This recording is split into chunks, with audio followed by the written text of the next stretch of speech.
Chapter 1080 में finally हमें कोबी की इंसेन बाउंटी और the crazy secret behind sword और कुछ mind blowing devil fruit reveal किए गए हैं।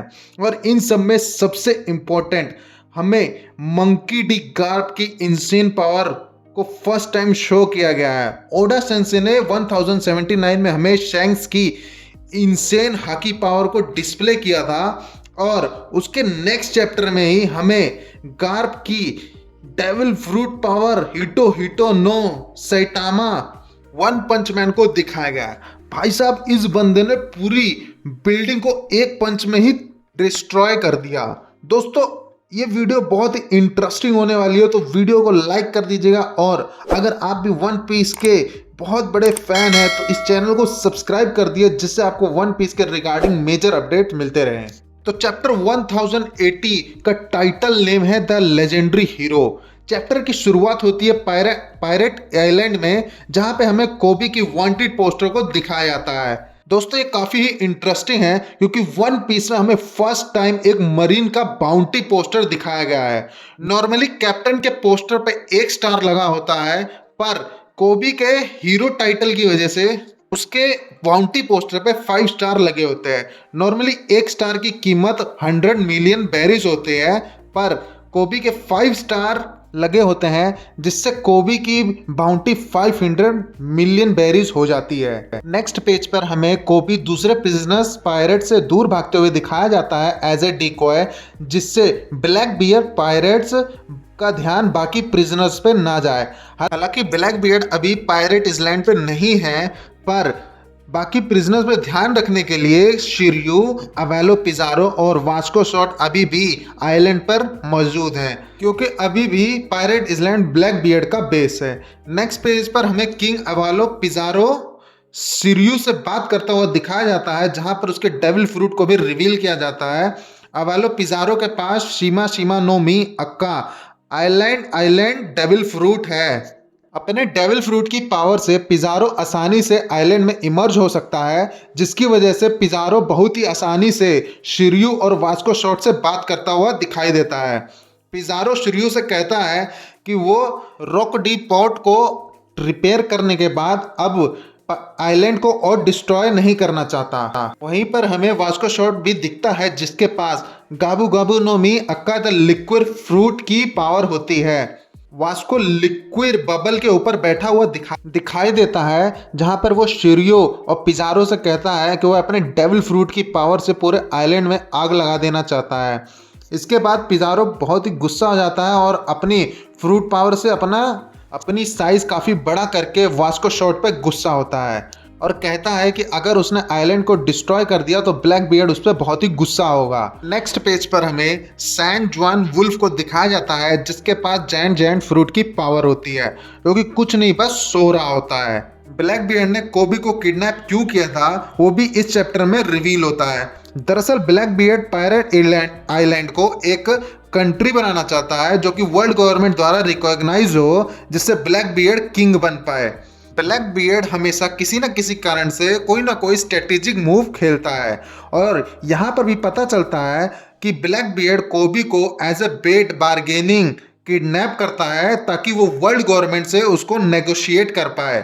पर ब्लैक बियर्ड का ये प्लान उसके हिसाब से काम नहीं करता, क्योंकि यहाँ पर हमें देखने को मिलता है कि कोबी एक्सप्लेन करता है कि वो ब्लैक बियर्ड वर्ल्ड गवर्नमेंट से उसको नेगोशिएट नहीं कर पाएगा, क्योंकि वो सॉर्ड का एक मेंबर है। दोस्तों, अकोजी भी सॉर्ड का सीक्रेट मेंबर हो सकता है, क्योंकि ये ऑफिशियली कंफर्म हो गया है कि सॉर्ड मेंबर वो मरीन होते हैं जिन्होंने अपना रेजिग्नेशन वर्ल्ड गवर्नमेंट को सबमिट कर दिया हो। As a result sword member World Government या अपने किसी सुपीरियर के डिसीजन को इजीली इग्नोर करके किसी भी 4 एम्परर से लड़ाई कर सकते हैं और अपने एक्शंस और डिसीजन वो खुद ले सकते हैं।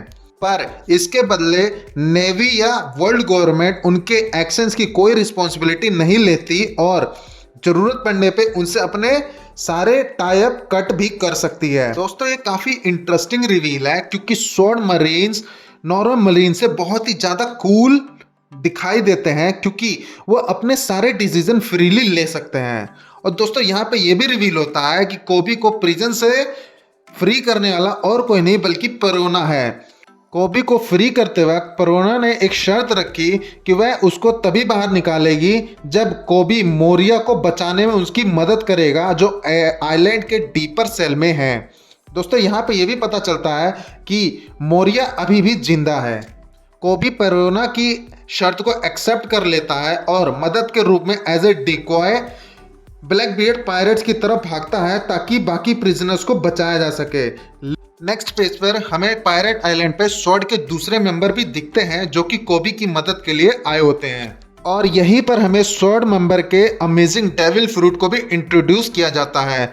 इसके बाद हमें बिल्डिंग हिलते हुए दिखाई देती है। ये और कोई नहीं बल्कि वाइस एडमायरल सुरू की ग्रैंड डॉटर कुजाको होती है, जिसके पास मुची मुची नो माई अक्का विप डेविल फ्रूट की पावर होती है।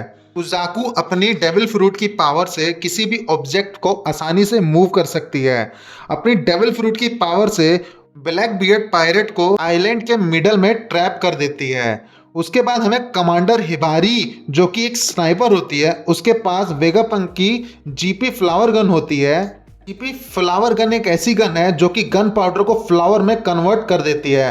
कमांडर हिबारी कोबी को बचाने के लिए इसका यूज करती है। इसके बाद हमें रियर एडमायरल प्रिंस ग्रूस, जिसके पास क्ले फ्रूट की पावर होती है, जिससे वो अदर पीपल की बॉडी या बॉडी पार्ट्स को क्ले में कन्वर्ट कर सकते हैं, जिससे उनके टीम मेंबर्स को कोई फिजिकल डैमेज ना हो तब तक सामने वाला अटैकर हाकी पावर से अटैक ना करे।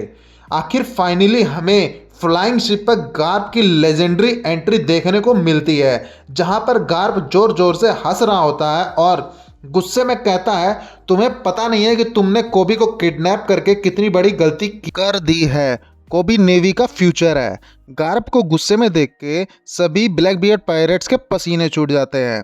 गार्प तब शिप से कूदता है और अपनी हाकी चार्ज पंच आइलैंड के ग्राउंड पर मारता है। इस अटैक का नाम होता है गैलेक्सी इम्पैक्ट। ये अटैक इतना पावरफुल होता है कि आइलैंड की सारी बिल्डिंग रेत के किलो की तरह टूट जाती हैं। दोस्तों अगर आप गैलेक्सी इम्पैक्ट के सर्कल को देखोगे तो आपको ब्लैक लाइटनिंग देखने को मिलेगी, जिससे हमें यह पता चलता है कि गार्प ने एडवांस कॉन्करर हाकी का भी यूज़ किया है।